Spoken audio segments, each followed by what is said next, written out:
Unfortunately, we have to go to the root. We have to go to the cause. Dealing with the condition itself is not enough. Dear Mr. Massa, I'm just trying to mind my own business. What's the matter? It's just another day, another black king captured. I'm about to lose my brain, stuck inside this ghetto rapture. I got a lot of smoke. If you want it, you can have it. They want a hat trick, but this is black girl magic. Ain't talking about the kind that'll make you disappear, but I'm talking about the power of the melanin within. Ain't looking for trouble, but I'ma say this one time. I put two dukes up if you try to touch mine. We still want justice for Samir and Trayvon. You say you don't see color, but racism ain't blind. They targeting little kids whose skin look just like mine. So I'm paranoid, it's a war zone outside. And I'm a black queen, so if you ask me to step out of my car, you gon' have to snatch me. Cause I ain't going no damn well. Had to spend my whole life living unfair. Ancestors got my back and they right here. You can never understand, it's a nightmare. Living in my black shoes by the black rules. You can keep your handshake, I don't dap coons. The white man to go nuts if he can't shoot. But you all on his side like a damn fool. Make it make sense. We are oppressed. Queen. We are exploited. We are downtrodden. Make it make Queen. We are sense. denied not only civil rights, but even human rights. Ahmadiyyah. So the only way we're going to get some of this Ahmadiyyah. oppression and exploitation Queen. away from us or aside from us is come together Queen. against the common enemy. Who taught you to hate the texture of your Ahmadiyyah. hair? Who taught you to hate the color of your skin? Ahmadiyyah. Parents, pay attention to the books, the school system, even to your little children. Lies mixed with wisdom. His skin too bright, so he was blind to the prison. My skin just right, so I collide with division. You trying to pray to God, but we tired of religion. No savior saving, we got to save our savings. We used to pay miss, how we gon' make the slave rich? But who's to blame, and tell me why you complaining? We need a team effort just to rule the nation. Like a bad relationship, missing communication. We missing moderation. They're trying to get a poison to my population. No reparations. I'm getting tired of Satan. We are oppressed. Queen. I'm getting tired of waiting. We are downtrodden. Queen. We are denied not only civil rights, but even human rights. Ahmadiyyah. So the only way we're going to get some of this Ahmadiyyah. oppression and exploitation. Nobody knows why liars lie. Winners are not allowed to allow losers to rewrite history. It's God's side and the other side. Country bumpkin, black blue, they can't talk good. Bouquet bitch and look like Mr. Potato Head. I didn't want to be a movie star. No, you couldn't be a movie star. Ricky Smiley can't act. Cause Ricky Smiley can't act. Why is he in a dress again? He didn't be wanting to Barbie. And you gotta tell him no. Said ain't got no special, you remember. Eve ain't got no special, you remember. Ricky ain't got no special, you remember. Sir, I have 12 comedy specials. If you Diddy or whoever you is, TVJ, 20 of them. I won't stop burning you down until there ain't nothing left. Rubble on top of rubble, and I'll still be bombing. Look like a wall, Richard. Look like a wall. You didn't say no. Look like a wall, Richard. Look like a wall. You didn't say no. All right. Hello, Grand Rising, everyone. Thanks for tuning back in once again to the original Queen Ahmadiyyah Shakur show. I'm your host, Queen Ahmadiyyah Shakur, and this is your morning wake-up call. So as you're coming in, please feel free to go ahead and subscribe to the channel if you haven't done so already. Be sure to click that notification bell and click the word all so you're notified each time the Queen Goddess goes live. Okay, and don't forget to like and share. Also, don't forget to double check and make sure that you're still subscribed to the channel, especially if you have not been receiving those notifications. You all know how it goes down in the YouTube streets. And if you missed the panel discussion that I had last night with Straight No Chaser with the Queen, Lisa Cabrera, and True Royal, please go back and watch. All right, it was very interesting. Okay, so hello, all hell no. One Muscle Power in the chat. 504 Nola, that Crazy Beach Aries, Claudette, Greta Lee, Stacy Quinton, Dragon Lily. All right, Priscilla, I see you. Harlan Brown, where have you been? Okay, so that all been said, Mr. Elevation, Deronda, Stacy, Sandra, too much for you. Okay, so let's get into it. Lights up, everybody, please like and share. All right, the Queen was almost on time today. I was almost on time, guys. I tried my darndest. And so, by the way, I'm not going live on the backup channel after this because I have something important to do, but I will be live on the spiritual channel at 6:15 this Eastern Standard Time this evening. Okay, so listen to this. I mean, more secrets just began to unravel with Diddy. Okay. And it just goes to show how highly Diddy is connected and how far wide his reach is. I mean, think about it. Being involved with drug cartels. Okay. And then the nerve of him to threaten them. Now, I find it also interesting and quite frankly nefarious. And for those who doubted me when I suggested that possibly, allegedly, Diddy had ties to that Turkish DJ who came up dead during a so-called alleged drug deal, right? I find it all interesting, okay? Because some people said, oh, you're reaching. No, clearly I wasn't. Okay. You heard it here first. Clearly I wasn't. And you also heard it here first. I was the first one to expose with facts and receipts. All right. That Diddy was, in fact, dealing with a Sinaloa cartel. All right. And I already told you guys about the Medici family and all that other stuff that Diddy had going on. But anyway, let's get into it because Diddy also was doing business with Elon Musk. All right. So with that all being said, it was all unsealed in court documents. Okay. Unsealed court documents confirm that Sean Diddy Combs, Jack Dorsey, and a handful of Silicon Valley elites helped to fund the $44 billion takeover of Twitter. Now, Elon Musk took to Twitter private in 2022, but he didn't do it alone. He took Twitter private. Now, the deal was backed by his wealthy allies in Silicon Valley, embattled hip-hop mogul Sean Diddy Combs and the holding companies based in Saudi Arabia and Qatar. Now, this is according to a court document that was ordered to be unsealed by a federal judge on Tuesday, which were first seen by the public late Wednesday night. All right. So the list of shareholders was made public thanks to a motion that was filed by the nonprofit group, the Reporters Committee for Freedom of the Press, and it was on behalf of independent tech journalist Jacob Silverman, who had argued that the public deserves to know who owns an important site for public discourse and whether its free speech fundamentalist majority shareholder is doing business with censorious dictatorships. Please pay attention. This sounds nefarious. Okay. Now, Musk Company, now branded X Corp, had until September the 4th to comply with U.S. District Judge Susan Ilstein's order to disclose the investors. Now, one group represented in the document was far from surprising. Wealthy elites in tech and finance, many of whom have joined Musk in supporting Donald Trump's bid to retake the White House. Now, among those represented are venture capitalists Mark Anderson and Ben Horowitz. Okay, Bill Ackman's hedge fund and 8VC, a firm where Palantir Technologies co-founder Joe Lonsdale is managing partner, as well as Sequoia Capital partner Sean McGuire was an early backer of Trump in Silicon Valley, and the cryptocurrency exchange Binance, as well as Scott Nolan, a partner of Founders Fund, co-founded by Peter Thiel. Okay, named also is Ross as is Ross Gerber, CEO of Kawasaki Wealth and Investment Management. Okay, so Gerber earlier this year explained or complained that Musk's behavior had hurt sales for Tesla, in which his fund is invested, prompting Musk to call him out and called him an idiot on X.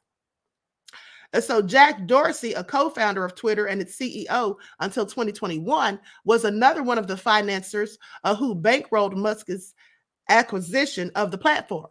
And now, although once optimistic about the company's future under Musk's ownership, he has since been openly criticized Musk's disastrous changes to the platform and suggested the deal should never even have happened.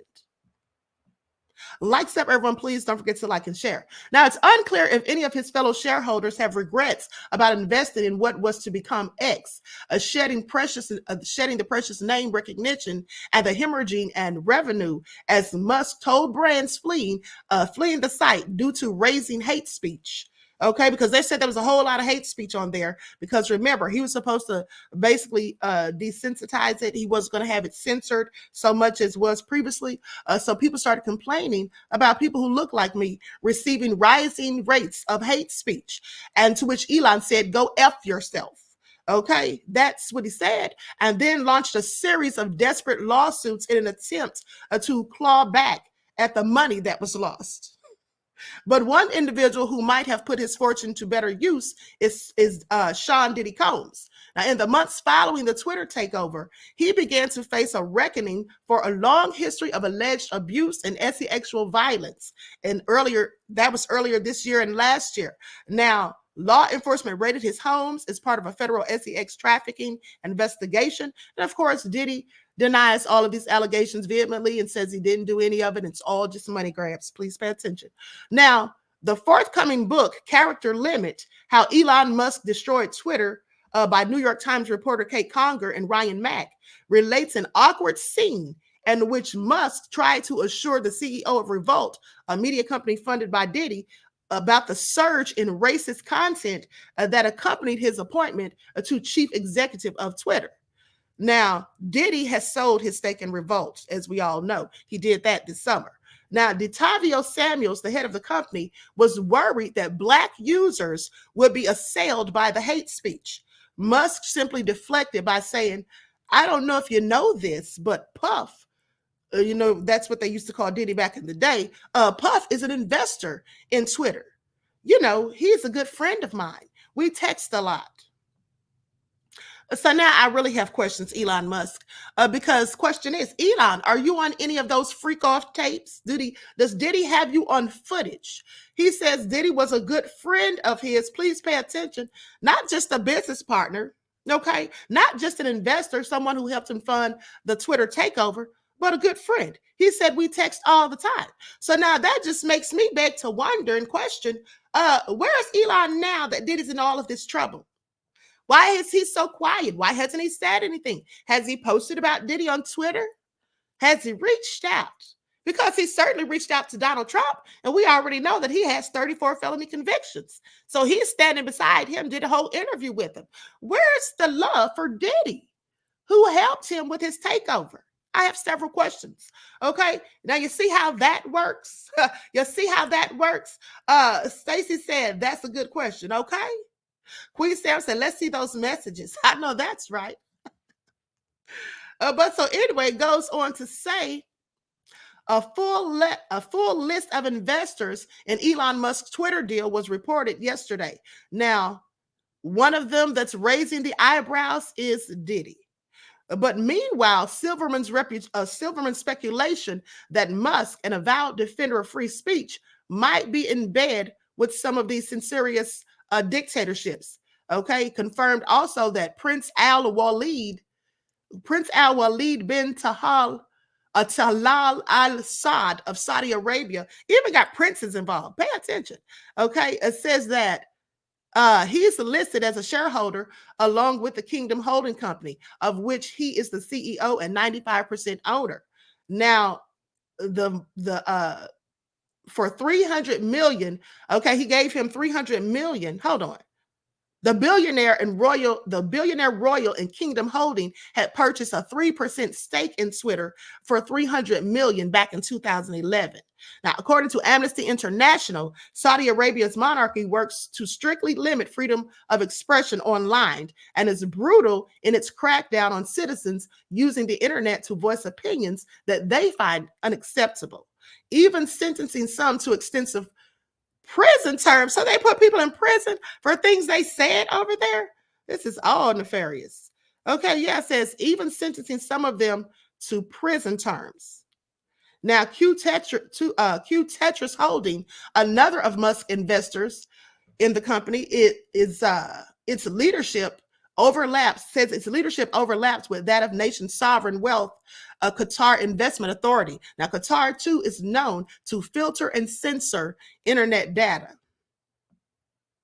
The exact size of the stakes bought by each shareholder is unknown, though one of them, the financial services company Fidelity Investments, indicated in a January filing that it had slashed the valuation of its shares from 20 million in October of 2022 to about 5.6 million for an overall loss of 71.5%. So it's taken a hit. So some of these investors have lost their money. And we all know the last thing Diddy needs to do is lose any money because he's already getting desperate. desperate, okay, with all of these lawsuits against him. He's going to have he has all of these settlements. Don't know if he's going to make them, but he's also now facing criminal charges, and he's got to pay for a criminal defense attorney. Got one of the best, okay, Mark Agnifilo. So with that all been said, Diddy's desperate. Let's not forget that he's been trying to sell properties, but at the end of the day, you have Derek Lee Cordell Smith, who filed for a restraining order to prevent him from even doing so. So all in all, it seems this was the wrong bet to make with Musk, and nobody's walking away any richer. So it looks like Elon has cost Diddy money. Not only has he, Dragonless said Diddy is done, okay? Not only has Elon abandoned ship, okay, abandoned Diddy, left him to, hung him out to dry after all of these allegations came out. He's not saying anything on his behest, not speaking on him or anything like that. But now he's actually cost him money, which we all know that Diddy can't afford. Okay.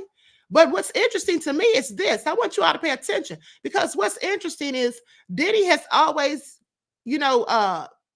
tried to portray himself as someone who's so pro-Black. You all know that, right? You remember how Diddy tried to take over new Black news media? You remember that? He held a state of emergency for Black people. Y'all remember that? And then tried to call him and his friends the new Black news media, which I find nefarious because they already had that online. Okay, I was in it at the time. So anyway, I find it interesting that he was in business with Elon Musk, who clearly is racist. And doesn't have a problem with them saying all sorts of nefarious things like the word jigger with an N on X. Doesn't have a problem with that. Okay. And then tried to gloss over it and gaslight and deflect when he was questioned about the rising hate speech on people who look like me. Okay. So for all the foolish people, the Negroes in the back who didn't get the memo and who wanted to go in on people like me for doing reports on Diddy and exposing the allegations and all of the nefariousness that has surrounded him for decades. For all of them who said, oh, they're trying to bring a Black man down. Well, what do you have to say about that? What do they have to say about that is what I want to know. Okay? What do they have to say about that? Diddy was invested with this man who's a whole racist. And like I said, doesn't have a problem with people calling Black folk jiggers with an N on X, on his platform. All right? Now, mind you, it's supposed to be uncensored, so you could say, well, anybody can say whatever. No, they can't. No, they absolutely cannot. You can't say disparaging things about the Orthodox community on X. You can't say disparaging things about Caucasian people on X, but it's okay to say disparaging things about people who look like me. And Diddy was an investor, helped with the takeover. Well, you see how that worked out for him, right? You see how that worked out for him. Now, he did all of that. And Diddy has been sold us out in case you missed it. Because when all these people were saying, oh, y'all going in on a Black man, y'all trying to help bring another Black man down, I reminded them, how many people has Diddy brought down? How many Black people has Diddy brought down? How many people's publishing did he keep? How many of his artists that he signed are now broke, dead, or even in jail? Okay, or at least went to jail.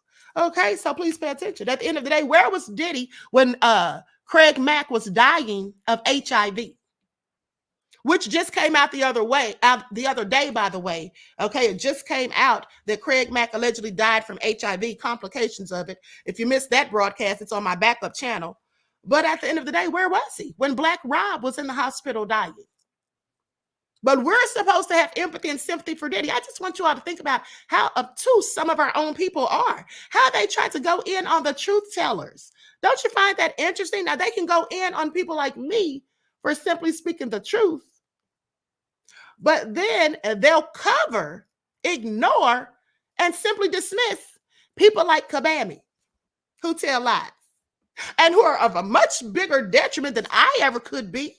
Little old me or anybody else on ScrewTube telling stories about Diddy and bringing out the light to the allegations and all of that. So they have a problem with us speaking truth, but they don't have a problem with Kabami telling lies, even though she told them truthfully to their faces, no, I'm not going to do anything for Black people. I just want y'all to pay attention because some of our people just do not use common sense. And the last I checked, common sense is absolutely free. Absolutely free. Bijal Cassell says, Queen, Kendrick Lamar terrifies me. In The Heart Part 4, bars written over 8.5 years ago, Kendrick raps about how he's going to big pun Drake and how Trump is a chump and Russia gonna hit. I haven't heard that one that I can recall. And if I do, I don't remember those lyrics, beloved. Okay. And now with that all being said, Queen Sam said Willie Lynch is still mentally lynching our people. Absolutely. And you see, the thing is, a lot of our people, they have selective outrage. That's what it is. You see, they have selective outrage. If it's anyone that they're a fan of, because we have a whole lot of fanboys and girls amongst us, sadly, we have a lot of our people who engage in celebrity worship. So no matter what you say, no matter how much evidence and proof you present, no matter how many people come forward with allegations of nefariousness, there will always be a certain segment amongst us who will absolutely still cape for these people and then say that the rest of us are just haters and we're just mad because we're broke. That's what they'll say. So I just want you all to pay attention because I find it all so foolish. Okay, please pay attention. Now, that being said, now that Diddy is continuously being exposed for filth, and we already know he's not pro-black as he's often portrayed himself as being, okay, we already know the truth about Diddy. And like I told you all, there's a lot of folk that pretend to be pro-black that really aren't, okay? They do it for clout. They do it because they think it's trendy, okay? They do that to feign consciousness, of which they have none. And you can always tell the fakers because, like I said, if you look at previous videos they've been doing a few years ago, they were never pro-black. All of a sudden, they woke up one day and here they are. Please make it all make sense. Okay, it's not a cape that you put on. It's not a facade. It's not something you just pretend that you are. It's something that comes from the heart. And that's why you can always tell the fakes from the fraud, the fakes and the frauds from the real. Okay, now with that all been said, let's talk about Dame Dash. Before I get into Dame Dash, let's have a word from my sponsors at 12 Tribes. Do not buy 12 Tribes on Earth hair growth oil and hair magic elixir unless you want super healthy, gorgeous hair that grows. They have a whole line of amazing hair growth products, including hair growth leave-in conditioner spray, hair growth shampoo, hair growth spray, and hair growth butter. I'm starting to sense a theme here. They include quality natural ingredients. They smell amazing, and you can see the results for yourself. So if you're looking for healthy hair growth for your natural or relaxed hair, try 12 Tribes on Earth today.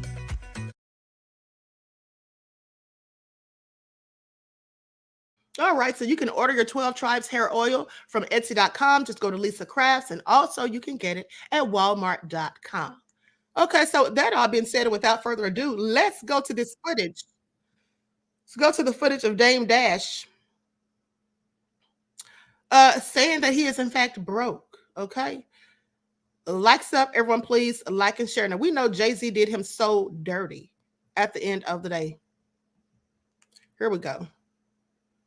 You know, there was a moment in time when it was like, it was in the paper that me and homie was beefing. And I was like, I'm not beefing with him. Why? Who keeps putting that in the paper? I'll, see L.A. Reid and be like, yo, what was all that shit about in the paper? That was Steve Stout who put that in the paper, saying, if I see Steve Stout, he throws everybody under the bus and tells me everything. So I'll be like, what was that all about? That was Jay-Z, you know what I'm saying? And it's never, for me, the things that happen with me, which is fucked up, is it's never like a natural, organic thing where things get like fucked up for me. You know what I mean? It's always like a group of men from my culture, like a Steve Stout, that'll get with a Leo Cohen and then go holler at a Jay-Z and then go, and tell people like, yo, if you mess with him, then you can't mess with me. And it's like a real conspiracy that, there was a plan to get me out of there. Like he was going to get people conspire to fuck with me. So there's always some degree of a conspiracy against me. So like, if you notice, like at BET, like I didn't even get invited to anything. Like, I don't know if I would have went, but it's like, yo, it's hip hop. How y'all don't invite Dame Dash? Right. And then people in BET be like, yo, why didn't invite you? They be like, well, when they ask the person like that runs it, they'll be like, oh, well, he still has beef with Jay and I'd be like, this shit was like 30 years ago. What the fuck are you talking about? I never had a beef with Jay. I just want to get the fuck away. Sometimes people do bullshit because people sometimes are from different places, so their morals are different. So you feel like Jay and some of the other people from your past still got some bitterness? 3,000%. They all be on some bullshit. I'm saying it because I hear it. Right. But when I have somebody asked me how I got so broke, investing in my dreams. When you're investing in your dreams and you dream big, you're always going to be broke. You'll have a lot of shit, but I don't have no money for nobody else. That's what you call broke. But that's what it is. But either way, I'm gonna get with y'all. Stay tuned. I'm curious to see how it all rolls out. But you know, if you got somebody asked me how I got so broke. All right. Now that's a darn shame. Had built a whole empire and now he's broke. Okay, that's just absolutely sad at the end of the day, as far as I'm concerned. But here's the thing.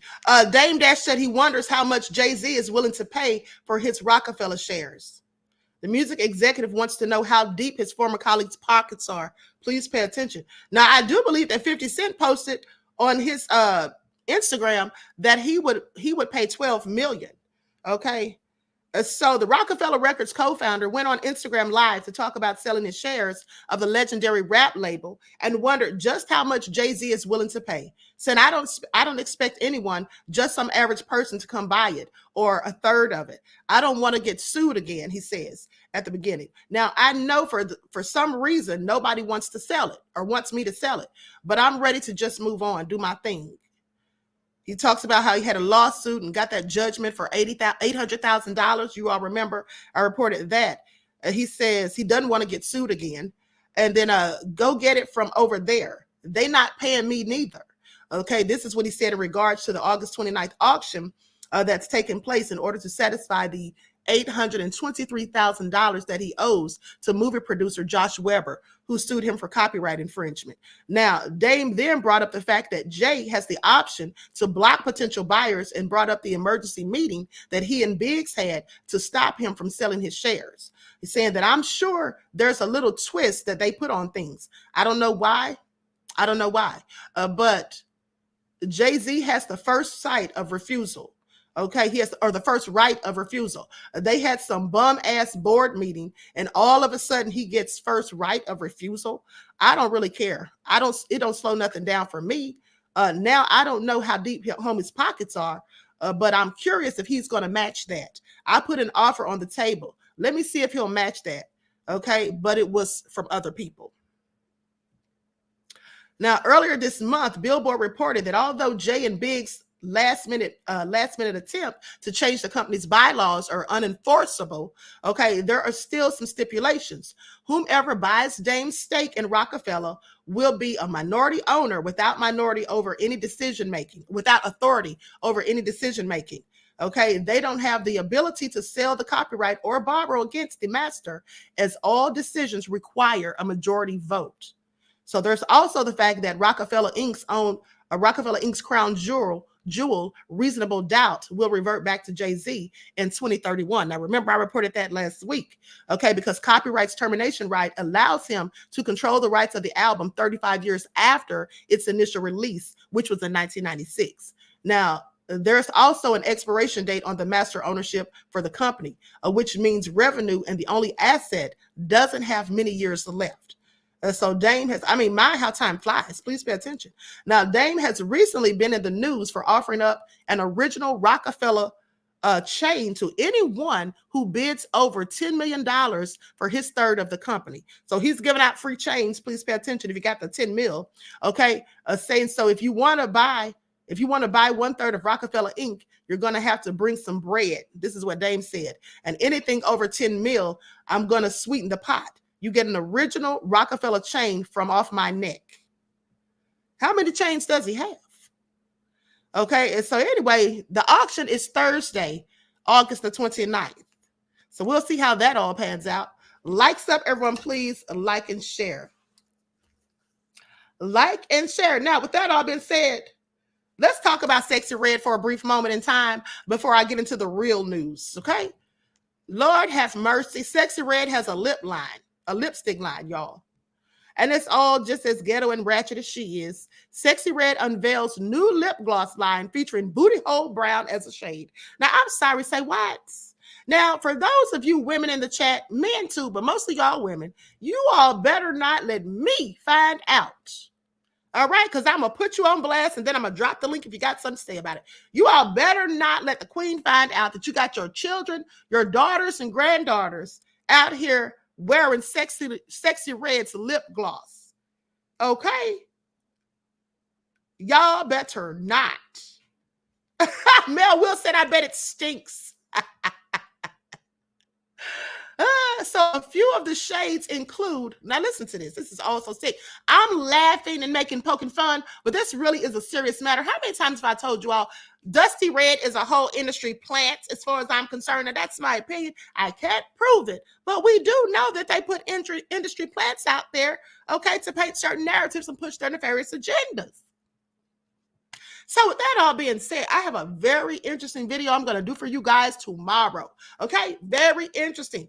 And you're going to hear it here first. But anyway, back to what I was saying. You all know how they do with these industry plants.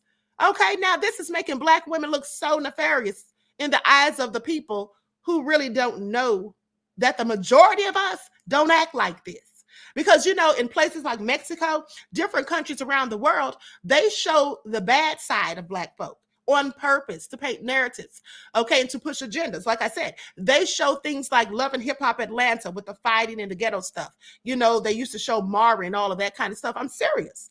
This is what they do. So you don't think Sexy Red is used to, you know, make Black women look so worthy of being disrespected? Okay, like Malcolm said years ago, that we're the most disrespected group on earth, and they continue to disrespect us by having fools like Dusty Red out here in front of everybody like she represents all of us collectively. Now, she has a shade that's called gonorrhea, coochie juice, and yellow discharge. This is all sick. This is all so disgusting. I can't make this up. Okay, goes on to say, I often think about my metaphysical makeup brand. What would the formula consist of? What would the debut product be? And above all, what would I name each and every shade? Something sentimental, perhaps, a nod to nostalgia, an adorable pet name. Well, Sexy Red had other ideas for her all-new lip gloss line because it is Activate Tiffany Pollard impersonation. Nothing short, nothing of the sort. Okay, I'm talking about X-rated folks, she says. All right, she didn't bring up Tiffany Pollard. Okay, I guess she said it in her Tiffany Pollard voice. Now, just short of 24 hours ago, August the 19th, 2024. Now, this article is a couple of days old. Now, the American rapper Sexy Red, whose real name is Janae Naira Weary, revealed on Instagram that her makeup brand, previously known as Sexy Red Products, is back better than ever. Okay, she didn't say than ever. She said didn't ever. Now, Janae rose to fame in 2023 with the release of her single Pound Town. Its popularity spawned the remix sequel Pound Town 2, which became her first entry on the Billboard Hot 100. Now, the rapper is now expanding her horizons, branching into the multi-billion-dollar world of cosmetics. Boss lady speaking. New and improved at Sexy Red Products is back better than ever, is what she posted. Introducing Northside Princess, the brand at Get Northside. My first product will be my lip gloss. The caption of her announcement post, this is what the caption of her announcement post says. Now, and then she gives the list of the 8 shades and their names. Now, I'm going to share my screen so y'all can see this ridiculousness. I don't know about y'all, but this is sad. Hold on. L. Brown says she's worse than Trina, Kaya, and Kim put together. Yeah, of course. Absolutely. No comparison. Dorada said, not New York. Yes, Tiffany Pollard, honey, from I Love New York. Okay, so, and it's funny because I was reading it in her voice when I saw that. Okay, I was hearing her voice in my head. Now, here's the thing. Like I said, I'm going to share my screen. Mr. Elevation said the world can do better, right? I wish. Okay, so here it is. This is all crazy. Okay, like I said, coochie juice, booty hole brown, nut, bussy hole pink with a P, yellow discharge, gonorrhea, blue balls, sexy on my period. And here she is with all of them.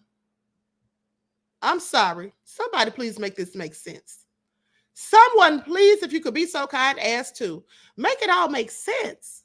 Like, how are Black people supporting this foolishness?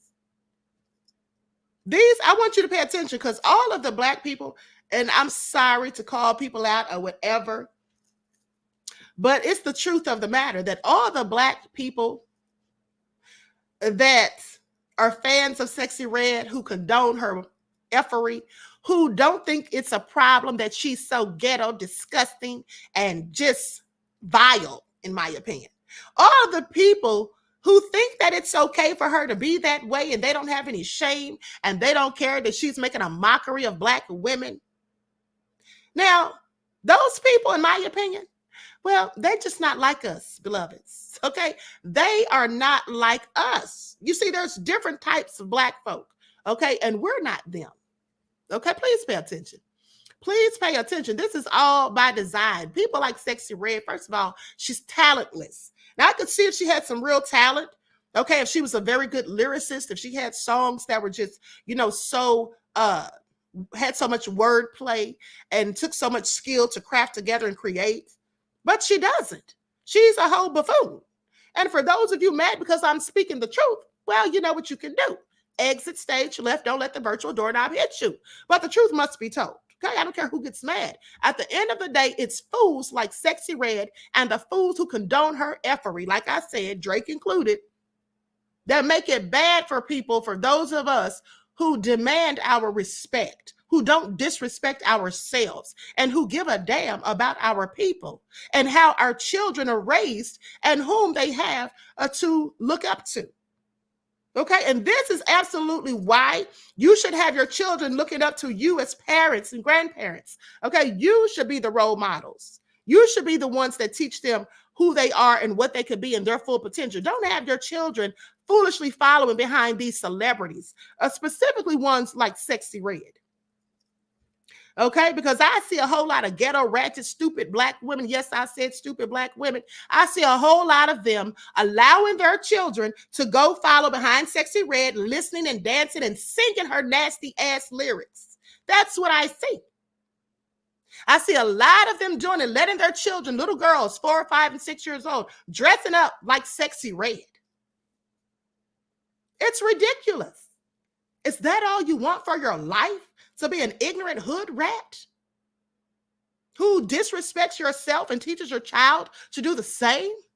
I have questions, black people. I have questions. At the end of the day, I have so many questions, okay?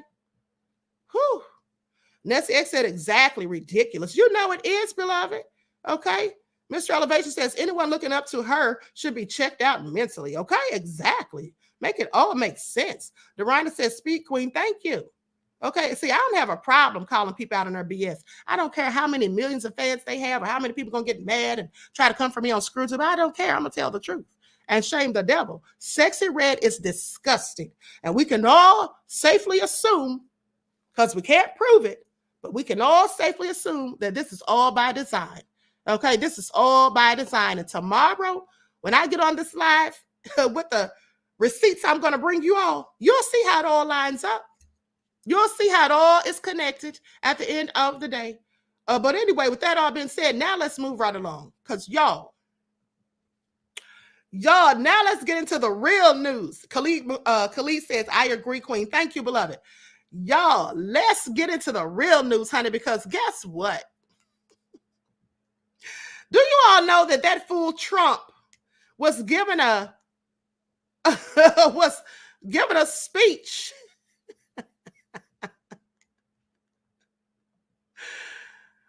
And then he fled from the stage, mind you. Hold on. He fled from the stage. Let's get into it. Likes up, everyone, please. Like and share. Y'all, I absolutely cannot with Trump.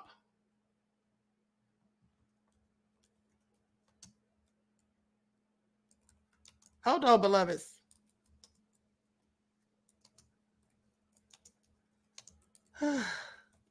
And then you know we got to talk about Kabami. You know we got to talk about Kabami. Here it is.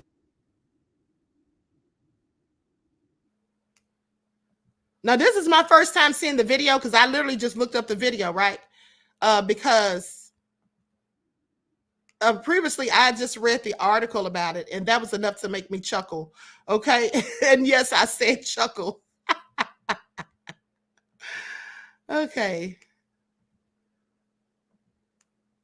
I do have one question here about the situation in this area. Obviously, an assassin tried to kill you. Yeah. The you know what? sheriffs Can I right tell now? you something? Sure. We're in danger standing here talking. So let's not talk any longer. No, I know about it, but they don't want me standing here. They don't want you standing here either. Have a good time. Thank you very much.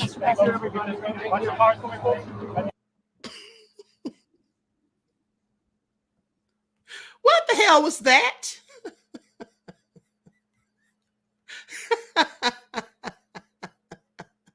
What was that? Neri said, why did he boogie like that? When I mean, if exiting stage left was a person.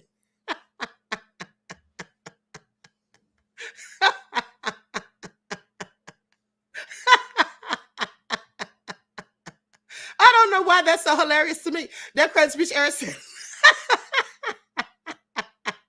let's not talk any longer. I absolutely cannot. Okay, Terry Hinn said Trump is unhinged. Did he think someone shot at him again? I don't know, beloved. I don't know what he thought. I think oh, that is hilarious. Do y'all see that foolishness? Oh my goodness, I absolutely cannot. My stomach literally hurts. Hold on. Somebody said play it again. Hold on, let's go back. Oh, I absolutely cannot. Let's look at it one more time. Because what? I do have one question here about the situation in this area. Obviously, an assassin tried to kill you. Yeah. The you know what? sheriffs Can I right tell now? you something? Sure. We're in danger standing here talking. So let's not talk any longer. No, I know about it, but they don't want me standing here. They don't want you standing here either. Have a good time. Thank you very much.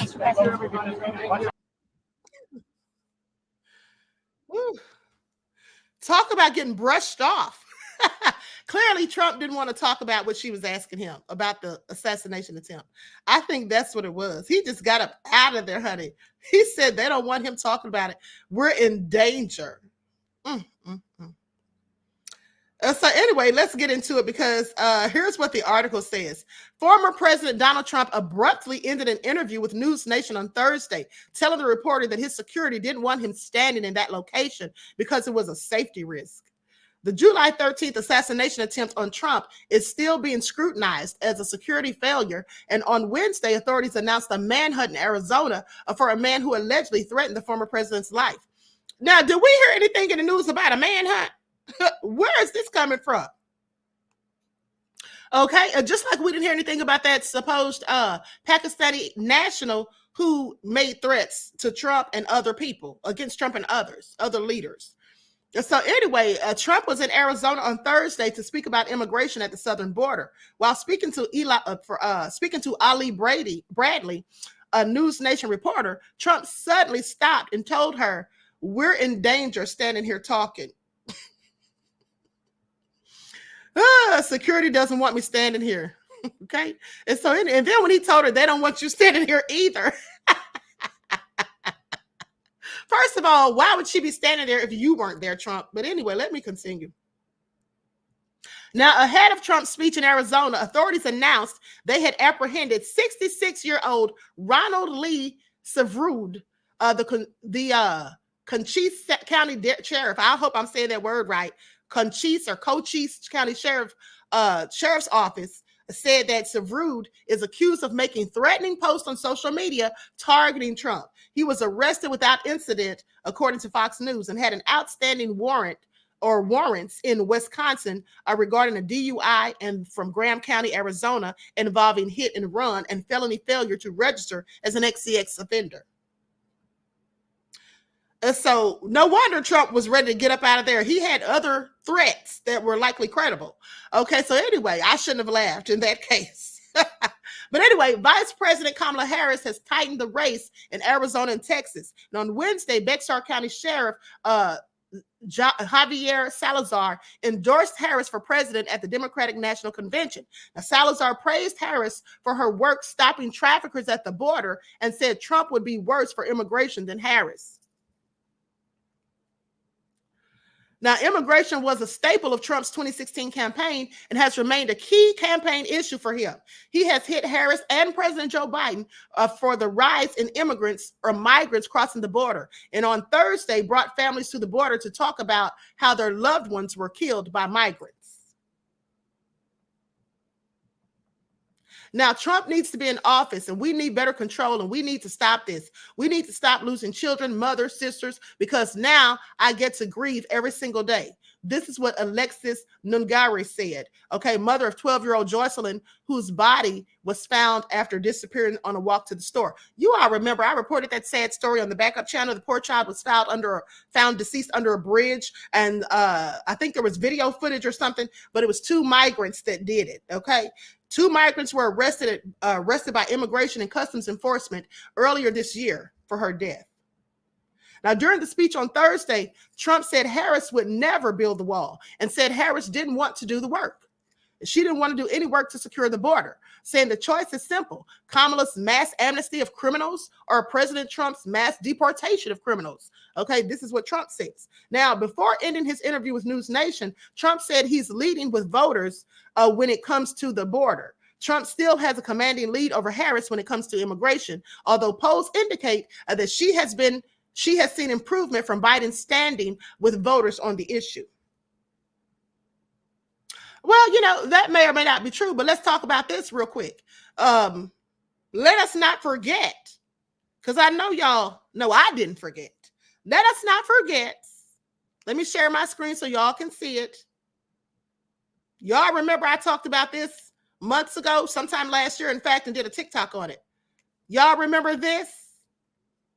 Y'all remember this?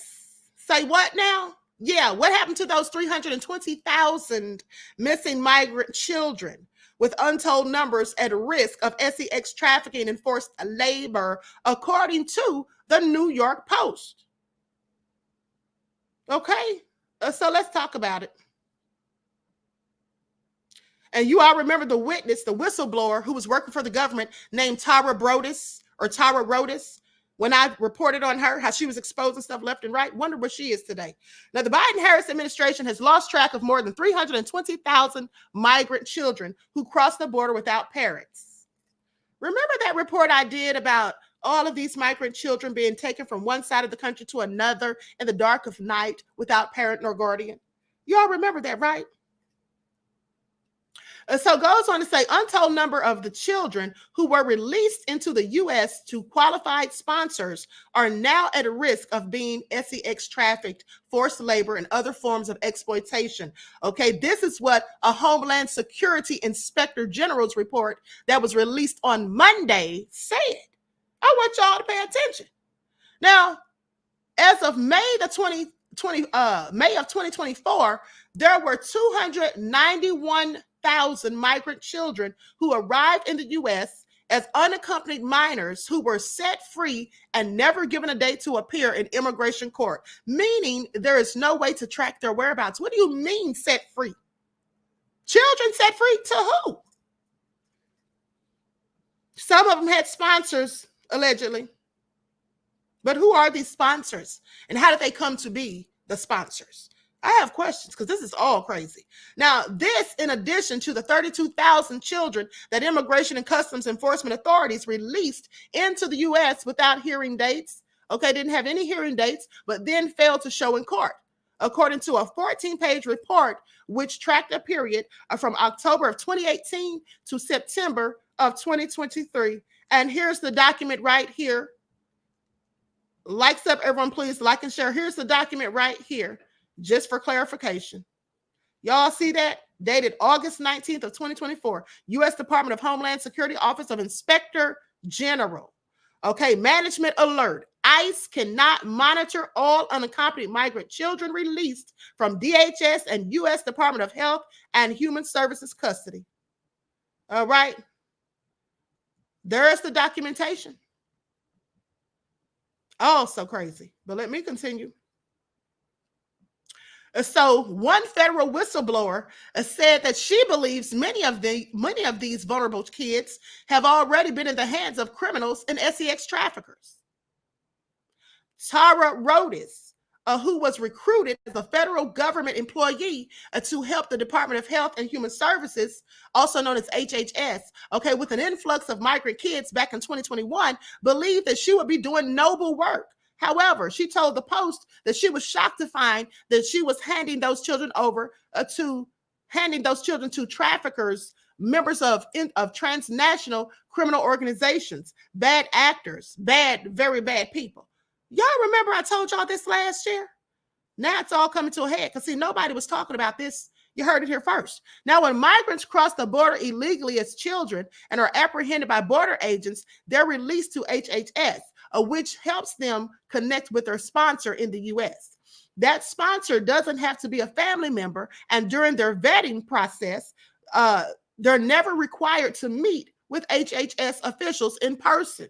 Now, make that make sense. So you're just going to give these children to somebody you've never even sat down, talked to them in person, never looked them in the face. You didn't go do a home inspection or any of that. No background checks.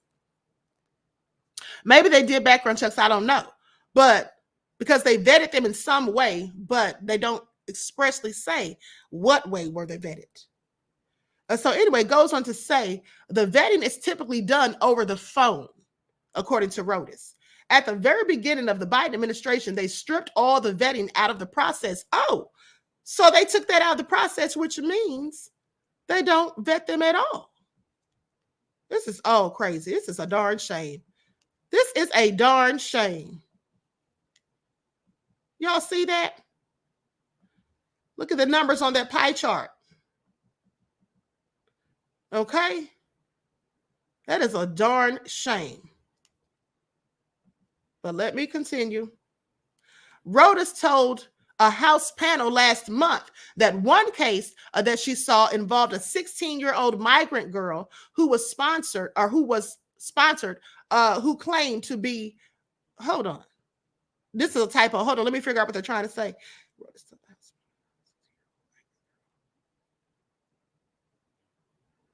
I guess she's saying that the migrant girl who claimed to be her older brother, I guess the sponsor claimed that he was this child's older brother. Yeah, that's what they're trying to say. Typo, sorry. Okay, so anyway, he was touching her inappropriately. It was clear her sponsor was not her brother, says Rodis. Okay, noting that the girl looked like she was had been given some illegal substances, and she wanted to know if she was for sale on her sponsor's social media posting. That's what it said. If she was for sale. This is all so sad.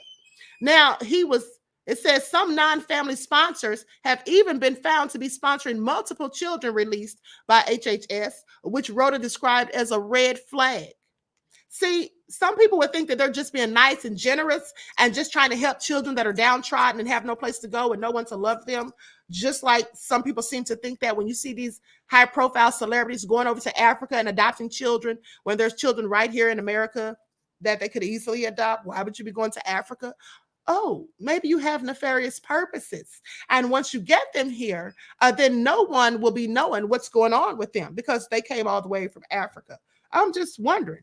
Okay, so anyway, says hundreds of such cases were reported in 2023 where it was found that 344 unoccupied migrant kids released to the Biden administration were living with non-family sponsors who were hosting at least 3 migrant children.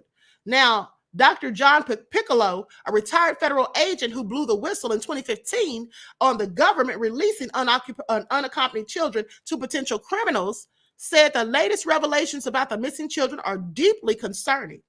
I bet they are. Biden and Kabami, what say you to these allegations? Okay, what do we have to say about this? Y'all just going to act like Kabami don't have anything to do with it? Is that what y'all going to do? Kabami apologists? Where is Ricky Smiley, Steve Harvey, D.L. Hughley, Roland Swollen Martin? Where are they now? What do they have to say about this? I have questions. Okay, because surely Kabami knows something about this, does she not? But let me continue.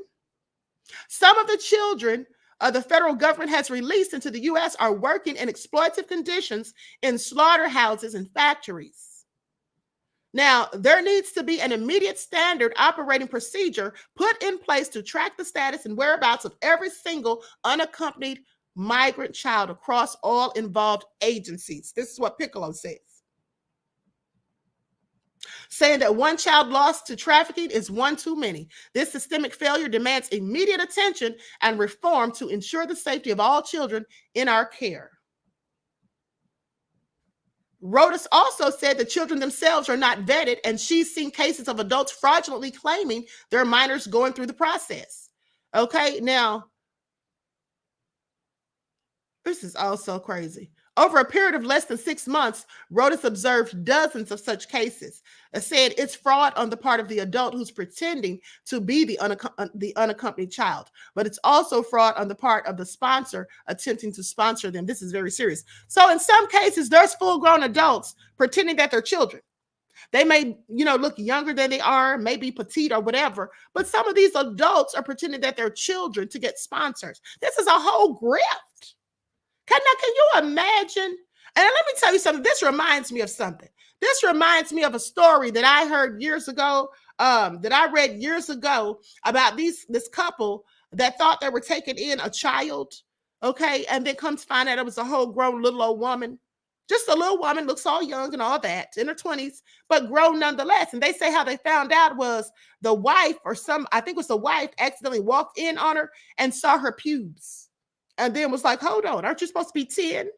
So I cannot make this stuff up, but let me continue. So anyway, it goes on to say that this is very serious. Now, 1 out of 8 audited ICE offices, one of 8 audited ICE offices attempted to locate the missing migrant kids, according to the government watchdog report.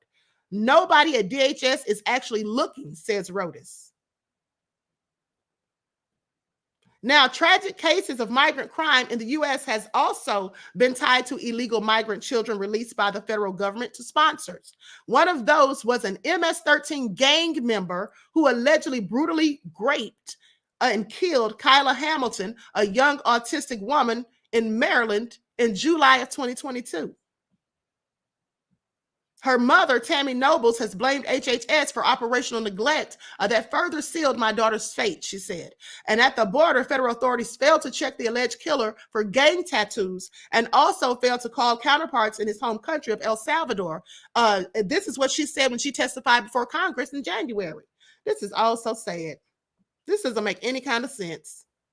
Now, had they done so, El Salvador government officials would have confirmed that the assailant was a known MS-13 gang member with a prior criminal history. She said this at the time, okay? Now, HHS employees later neglected and recklessly failed to verify a legitimate family member of the assailant or sponsor before allowing him to enter U.S. soil. According to Nobles, adding that HHS allowed the MS-13 gang member as a minor to rent a room in a trailer park from another individual who was also an illegal immigrant. So he's masquerading as a minor, but yet had the wherewithal to rent a room in a trailer park. This is all crazy. What do y'all have to say about all of it? Where are the Kabami apologists at this point? This is all crazy. Likes up, everyone. Please like and share. Well, I'll tell you one thing. This is not going to get any better if Kabami gets in office.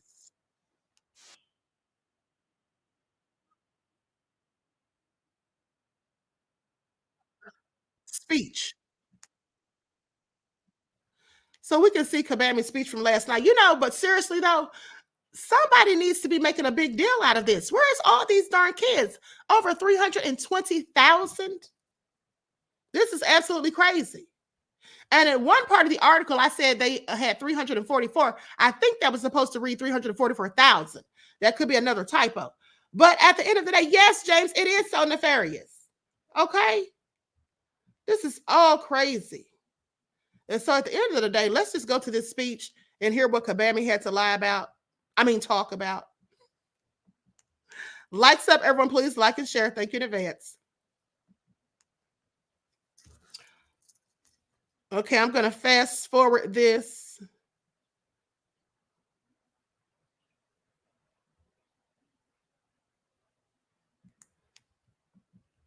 Let's hear what Al Sharpton had to say. Okay, let's hear what nefarious Al Sharpton had to say first. And then before Kabami comes out on stage, her sister introduces her. All right, her sister introduces her.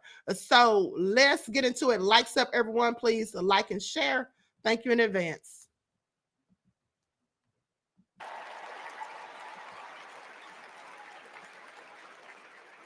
"52 years ago, I was one of the youth directors in her campaign for president. And 52 years after she was told to sit down, I know she's watching us tonight as a black woman stands up to accept the nomination for president of the United States."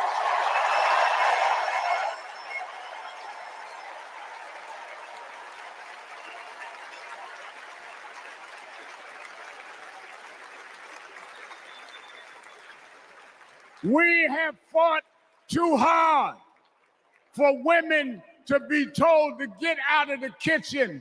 We are now on our way to the Oval Office. We won't go back.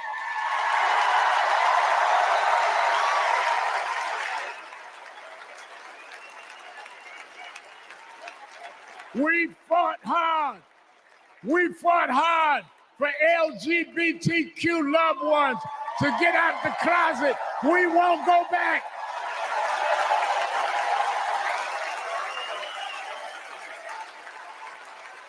We fought hard for the right to choose, the right to education.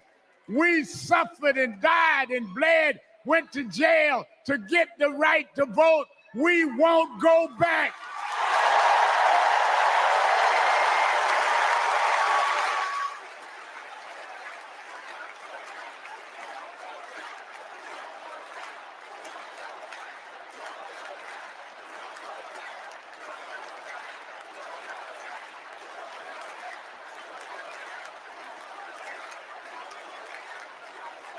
So we must be committed, no matter how the Supreme Court tries to roll back on civil rights, no matter what the amount of money they have.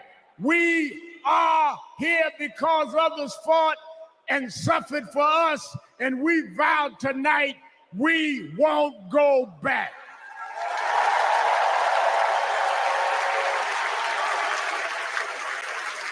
This November, we will go forward to fulfill the promise of a just and fair nation. And let me say, as we transition, I'm a preacher. And in Psalms it says, weeping may endure for a night, but joy comes in the morning. We've endured January 6th. We've endured conspiracy theories. We've endured lies and areas of darkness. But if we stay together, black, white, Latina, Asian, Indian American, if we stay together, joy, joy, joy, joy coming in the morning.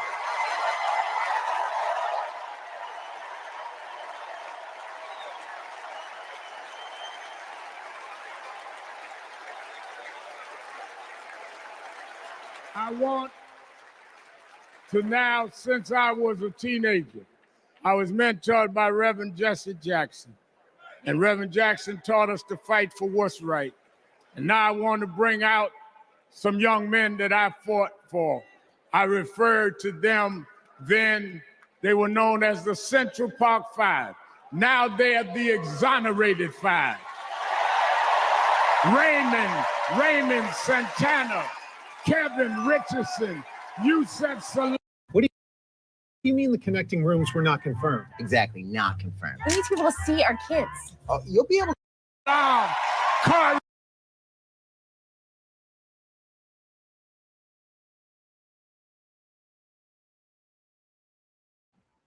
Now, somebody needs to tell Al Sharpton to sit down somewhere, because we know that he sold us out a whole long time ago. And by the way, while you're at it, please let him know that the weight loss challenge that he's currently in, he's already won, clearly. Okay? Now back to your regularly scheduled program. Weiss, the exonerated five.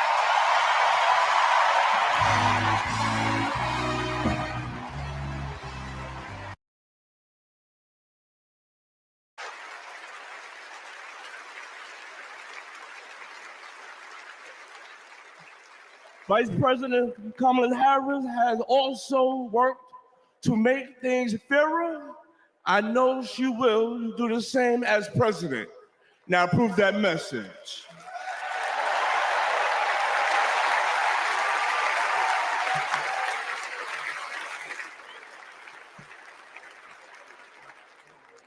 I love these guys. These are my brothers. These are my brothers. Yes, indeed. America.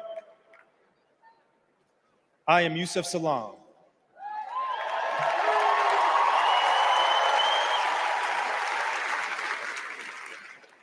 A New York City councilman representing my hometown of Harlem. That's right.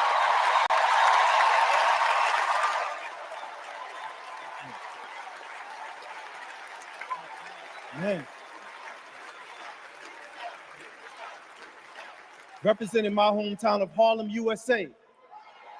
And listen, as my friend Corey Wise just said, 45 wanted us unalive. He wanted us dead.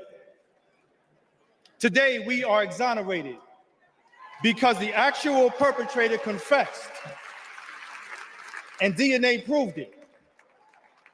That guy says he still stands by the original guilty verdict. He dismisses the scientific evidence rather than admit he was wrong. He has never changed, and he never will.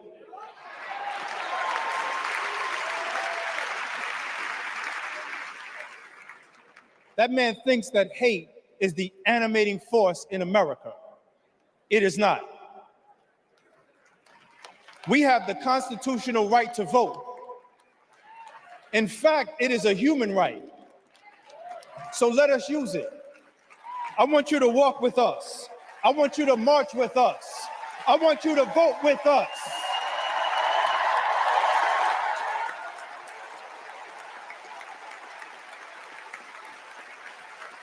And together, and let me tell you, this is going to be so beautiful. And together on November 5th, we will usher in Kamala Harris and Tim Walz into the White House.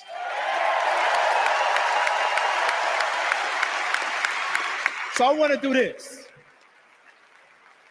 When I say one day, I want you to say, see us. One day, see us. One day, see us. When they see us, America will finally say goodbye to that hateful man.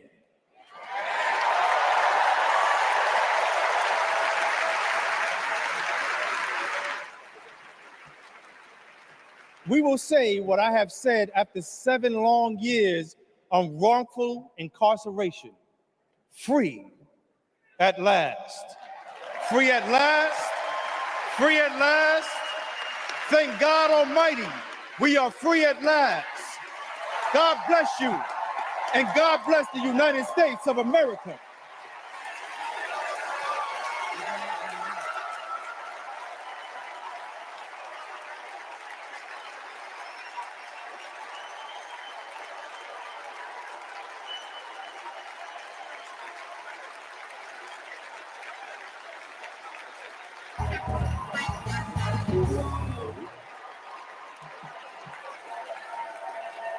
All right.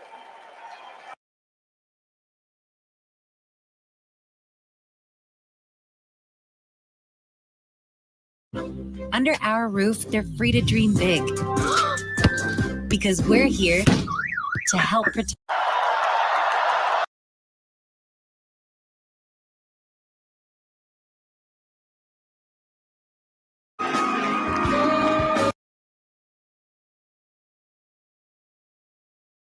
Chicago. In 1958, a 19-year-old from India left the only country she'd ever known to chart her own path in America. She came here to pursue an education, but she stayed here to build a life. Her name was Dr. Shamala Gopalan Harris.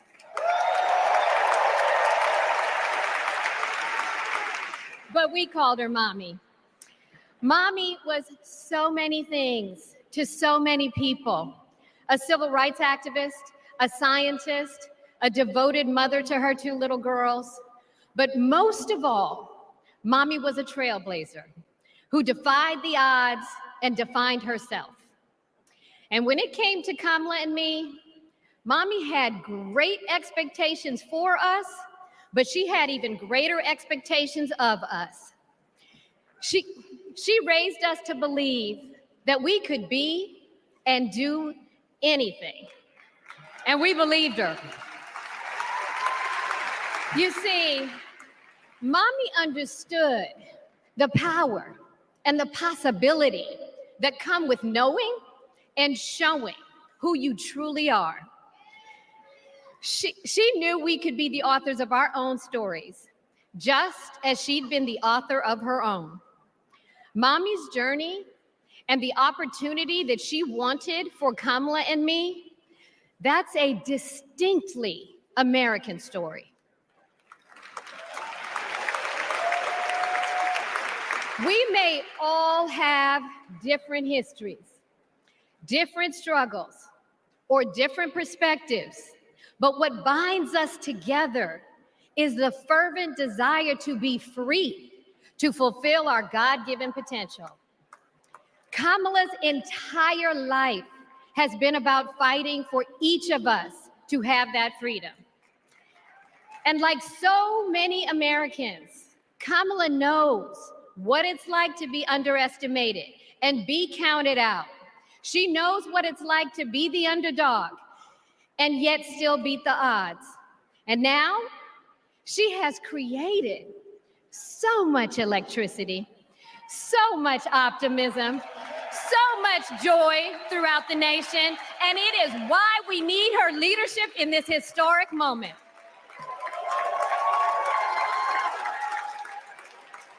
We are living in a time when some are trying to divide us, to separate us in ways that make it difficult for us to come together.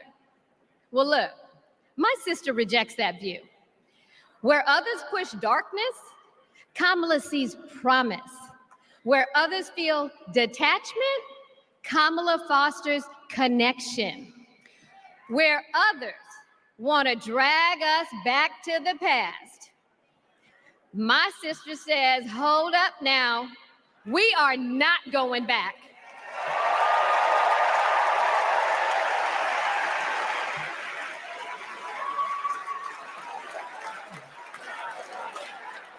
Because Kamala understands we have so much more in common than what separates us. She knows the measure of our success isn't just winning an election. It's about who we bring along and lift up in the process.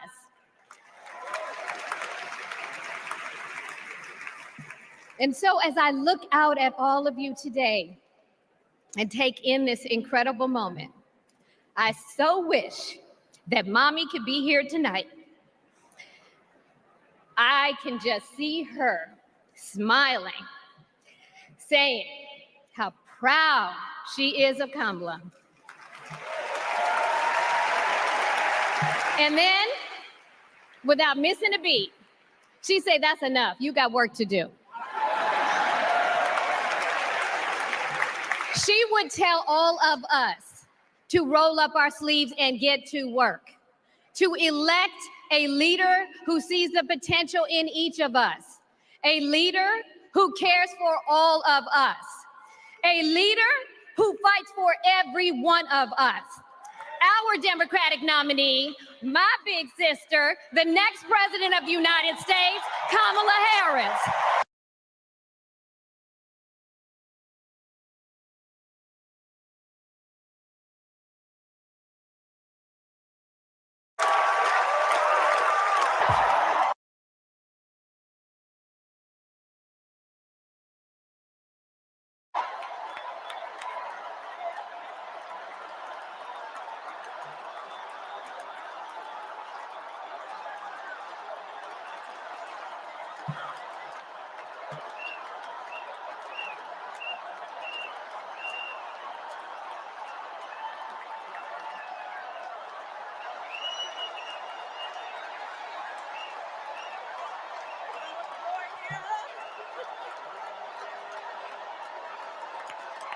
Good evening, everyone. Good evening. Good evening.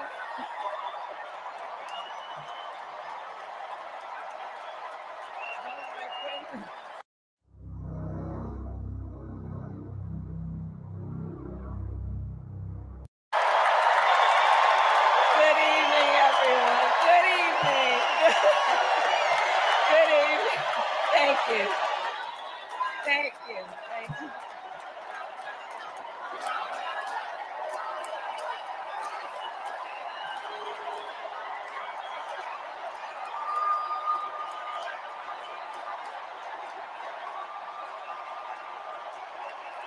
Good evening.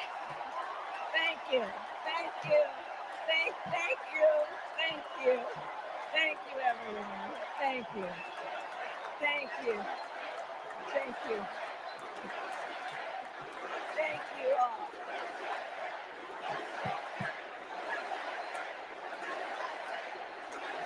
Thank you all. Okay, we gotta get to some business. We gotta get to some business. Okay, thank you all. Okay. Thank you, thank you, thank you, thank you, thank you. Thank you, thank you, please, thank you, please, thank you so very much. Thank you, everyone. Thank you, everyone. Thank you. Okay, let's get to business. Let's get to business. All right. So let me start by thanking my most incredible husband, Doug, for being an incredible partner to me, an incredible father to Cole and Ella, and happy anniversary, Dougie. I love you so very much. To our President, Joe Biden. When I think about the path that we have traveled together, Joe, I am filled with gratitude. Your record is extraordinary, as history will show, and your character is inspiring. And Doug and I love you and Jill and are forever thankful to you both.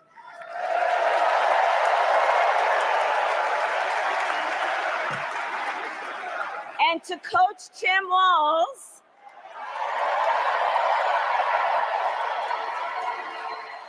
you are going to be an incredible vice president.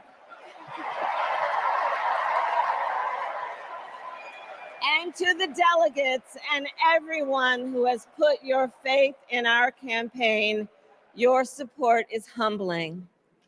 So, America, the path that led me here in recent weeks was no doubt unexpected. But I'm no stranger to unlikely journeys. So, my mother, our mother, Shamala Harris, had one of her own. And I miss her every day, and especially right now. And I know she's looking down, smiling. I know that.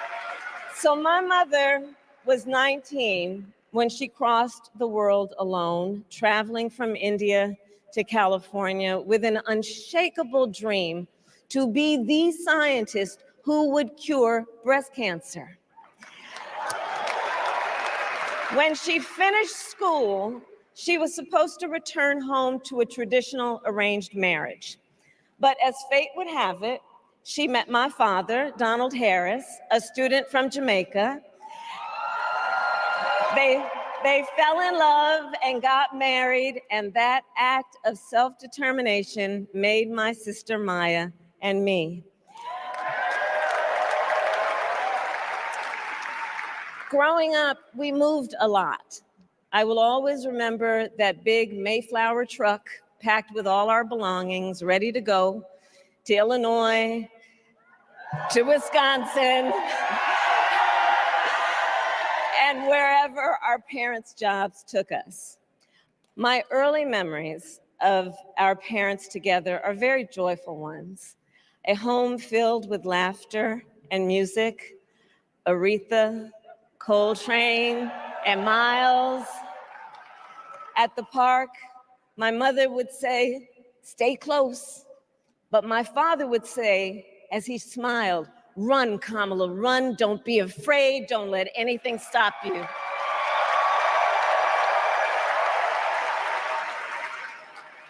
From my earliest years, he taught me to be fearless.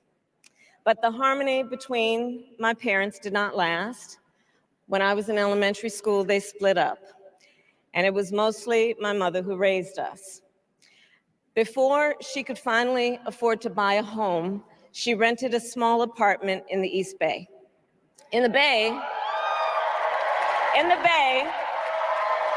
you either live in the hills or the flatlands. We lived in the flats. A beautiful working class neighborhood of firefighters, nurses, and construction workers,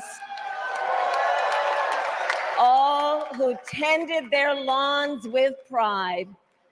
My mother, she worked long hours, and like many working parents, she leaned on a trusted circle to help raise us. Mrs. Shelton, who ran the daycare below us and became a second mother. Uncle Sherman, Aunt Mary, Uncle Freddie, Auntie Chris, none of them family by blood, and all of them family by love.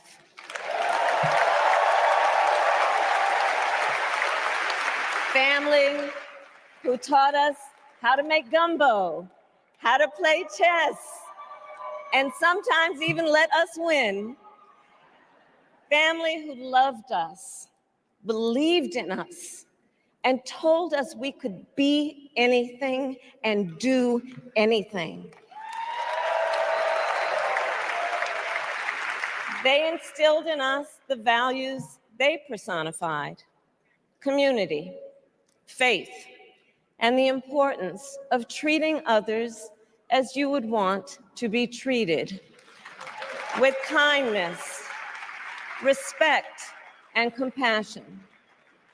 My mother was a brilliant, 5-foot-tall brown woman with an accent. And as the eldest child, I saw how the world would sometimes treat her. But my mother never lost her cool. She was tough, courageous, a trailblazer in the fight for women's health, and she taught Maya and me ever set out on their own unlikely journey. I'm gonna fast forward, guys. Or faction, but as Americans. And let me say, I know there are people of various political views watching tonight, and I want you to know, I promise to be a president for all Americans. You can always trust me to put country above party and self, to hold sacred America's fundamental principles, from the rule of law to free and fair elections to the peaceful transfer of power.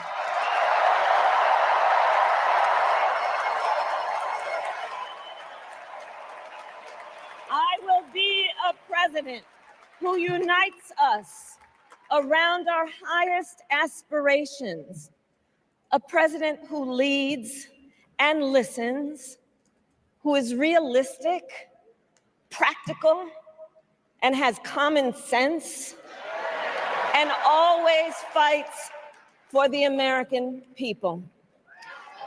From the courthouse to the White House, that has been my life's work. As a young courtroom prosecutor in Oakland, California, I stood up for women and children against predators who abuse them. As Attorney General of California, I took on the big banks, delivered $20 billion for middle-class families who faced foreclosure, and helped pass a homeowner Bill of Rights, one of the first of its kind in the nation. Tired of the tedious, time-consuming process of upgrading your applications? I stood up for veterans and students being scammed by big for-profit colleges, for workers who are being cheated out of their wages, the wages they were due, for seniors facing elder abuse. I fought against the cartels who traffic in guns and drugs and human beings, who threaten the security of our border and the safety of our communities. And I will tell you, these fights were not easy, and neither were the elections that put me in those offices. We were underestimated at practically every turn, but we never gave up, because the future is always worth fighting for. And that's the fight we are in right now, a fight for America's future.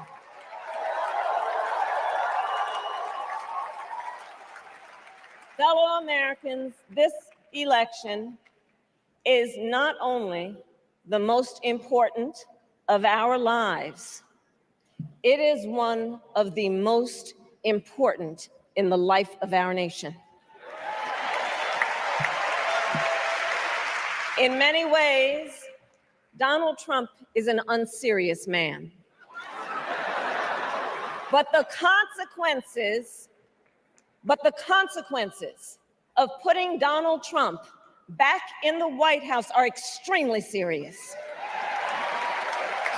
Consider not only the chaos and calamity when he was in office, but also the gravity of what has happened since he lost the last election. Donald Trump tried to throw away your votes. When he failed, he sent an armed mob to the United States Capitol, where they assaulted law enforcement officers. When politicians in his own party begged him to call off the mob and send help, he did the opposite. He fanned the flames. And now, for an entirely different set of crimes, he was found guilty of fraud by a jury of everyday Americans, and separately found liable for committing sexual abuse. And consider what he intends to do if we give him power again. Consider his explicit intent to set free violent extremists who assaulted those law enforcement officers at the Capitol. His explicit intent to jail journalists, political opponents, and anyone he sees as the enemy. His explicit intent to deploy our active duty military against our own citizens. Consider the power he will have, especially after the United States Supreme Court just ruled that he would be immune from criminal prosecution. Just imagine Donald Trump with no guardrails, and how he would use the immense powers of the presidency of the United States, not to improve your life, not to strengthen our national security, but to serve the only client he has ever had, himself.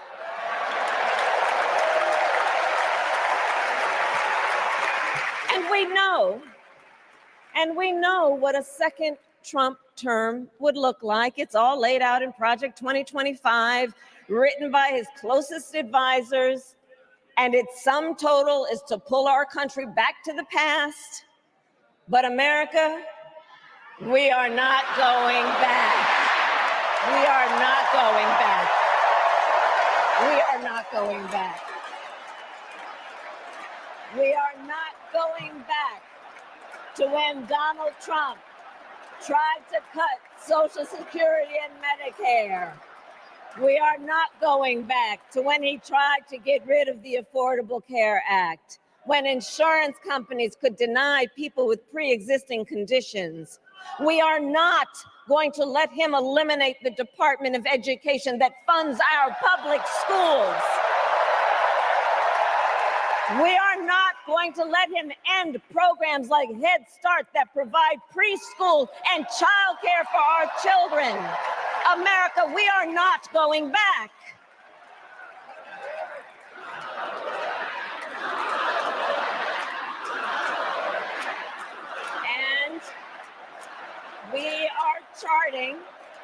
And we are charting a new way forward. Forward to a future with a strong and growing middle class, because we know a strong middle class has always been critical to America's success. And building that middle class will be a defining goal of my presidency.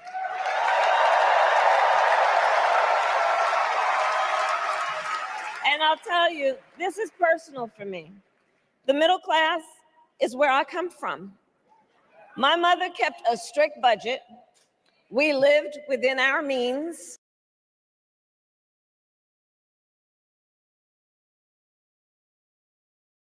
Okay, I've had just about enough. How about you? How about you? Okay, Brand Slayer TV says we need to go back to gas, food, and rent being stable. Okay, what decade was that? A very good question, absolutely. Terry Hinton said forward where? Middle class. Okay, what about poor underserved people? Exactly.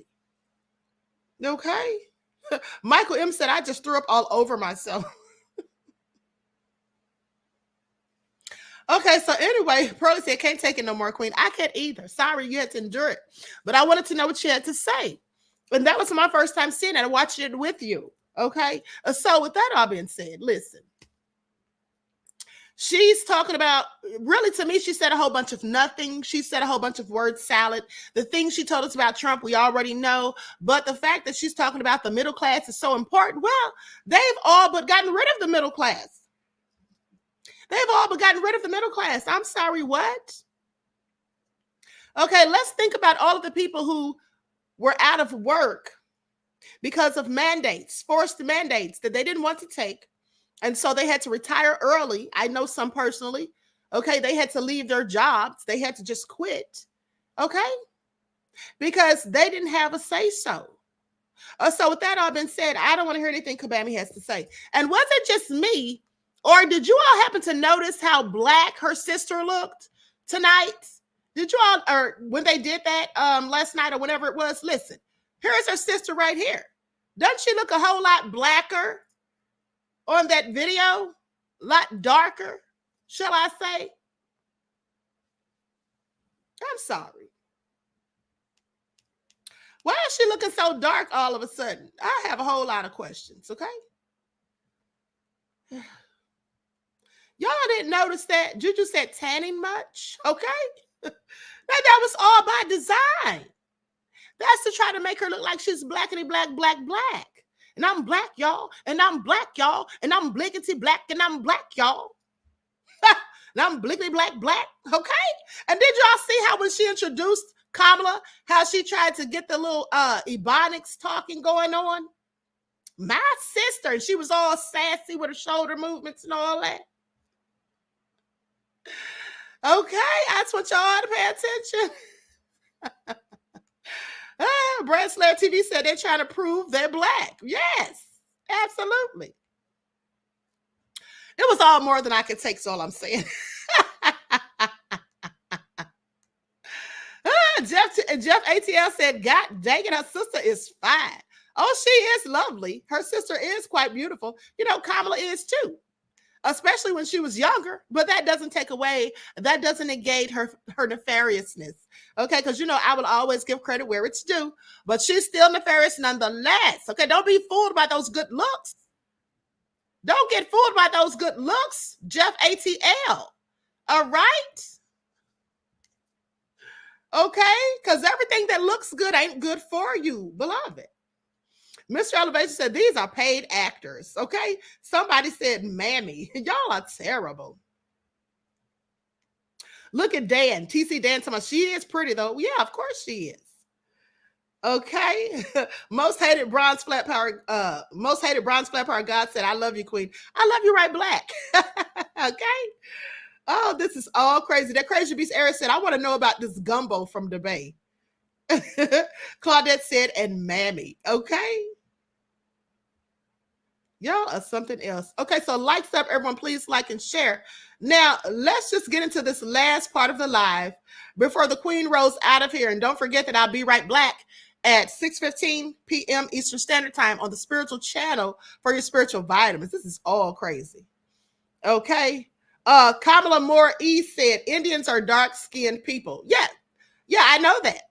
I know that they are dark-skinned people. At the end of the day, some of them. There are some of them that are lighter skinned, and the ones that are darker skinned are looked down upon. Yes, I know all of this, beloved. All I'm saying is she looked more dark than usual. Okay, that was obvious. Okay, you don't think that was by design? Because I do. All right. Please sit down somewhere. And also look at her hair. Now, in the first two pictures, her hair is feathered. It's more like how a Caucasian woman would wear their hair. And then on the end, her hair is in a bob, something that Black women are known to wear. So please sit down somewhere. Talking about Indians are dark skinned. I know some Indians are dark skinned. Sit down somewhere. Didn't I have Dr. Shiva on here for a whole interview, who's also running for president, by the way, as an independent, and he is dark skinned. And he also talked about how they're discriminated against over in their own country. So I'm sorry. You're preaching to the choir. Okay, let's not act like because some of them are dark skinned, that's why she was looking so dark, because she doesn't normally look that dark. That's all I'm saying. Don't hate the messenger. Okay, apologist. Now, with that all being said, let's go to this video that someone did on TikTok where they were asking, different people about Kamala and Trump's policies. And they just had some very interesting things to say. Okay, so without further ado, likes up, everyone. Please like and share.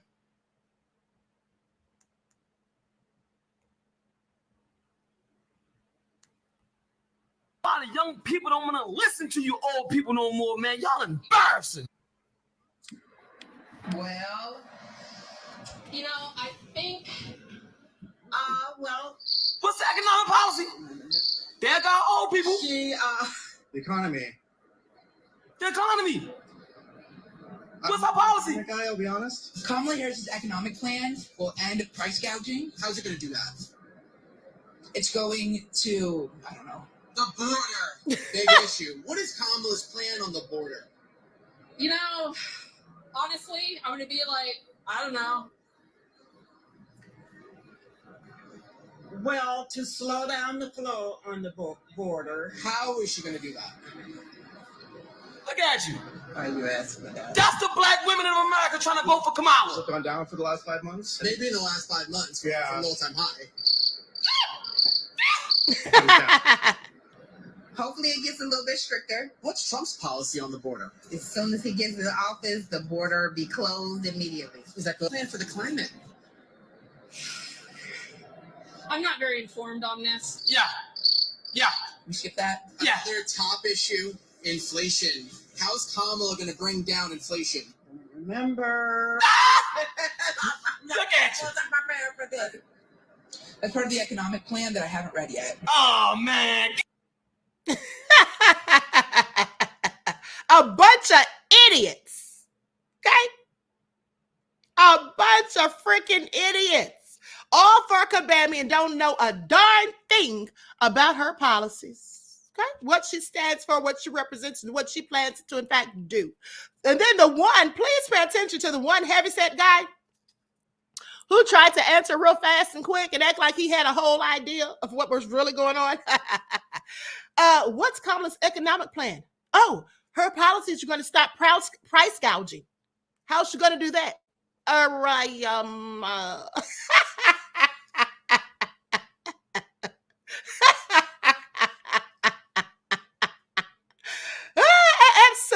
Absolutely not.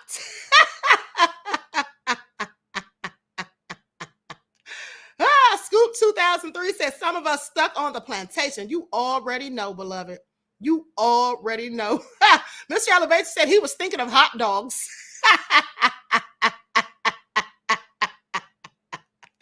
Claudette said this is sad. Okay, indeed, beloved. I have to agree. Sierra said just making stuff up. And why can't she do it now? Exactly. Talk about she's going to slow down the flow. They try to sound all like they knew it was going down. Oh, she's going to slow down the flow at the borders. How come she hasn't already done it? She's been in charge of it for 4 years. 4 whole years.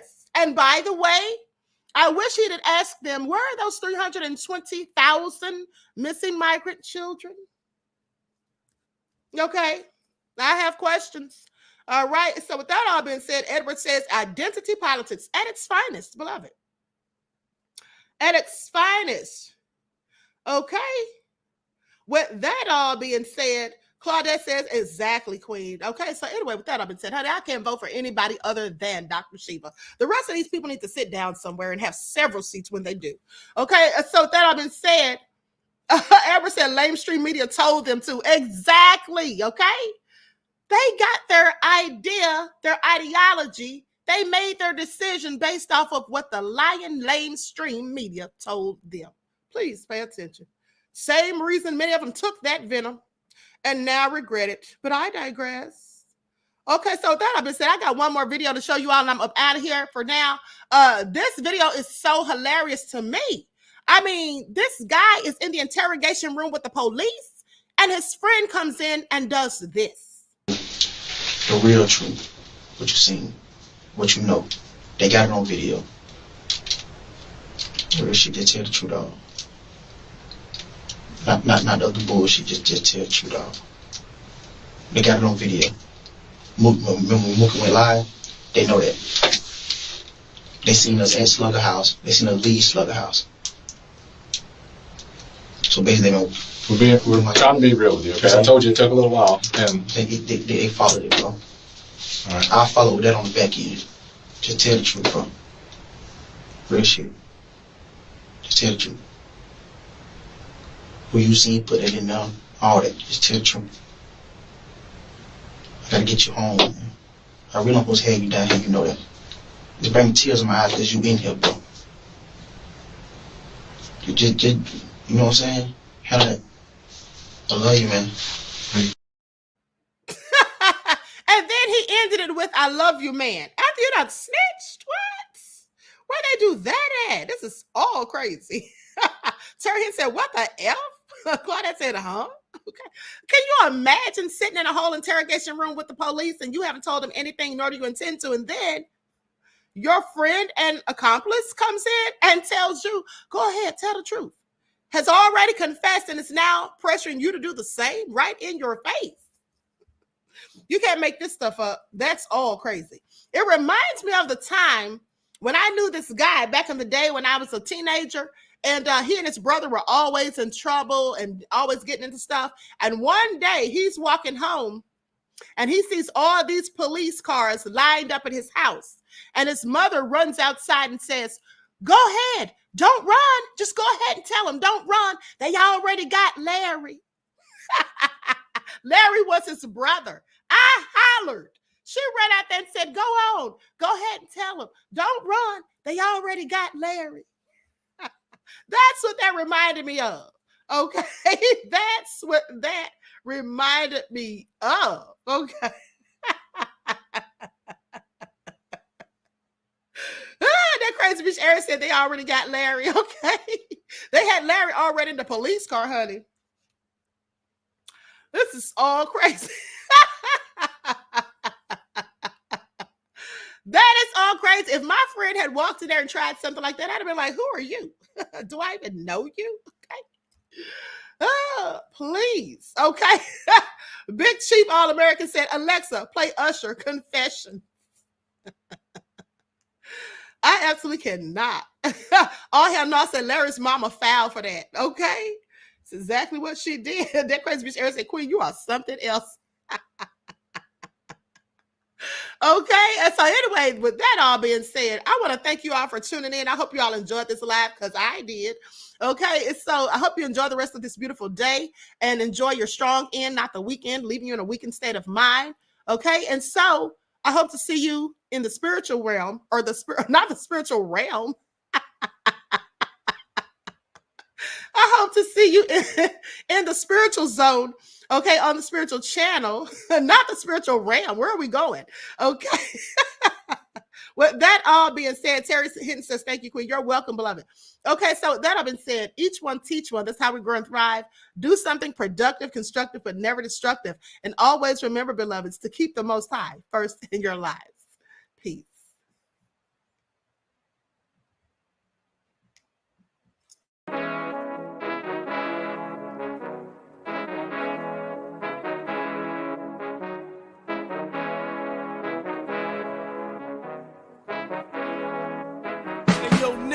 With that gold all in my skin, God all in my blood, kings all in my circle. You touch one of mine and you're done. They show no love for the queen.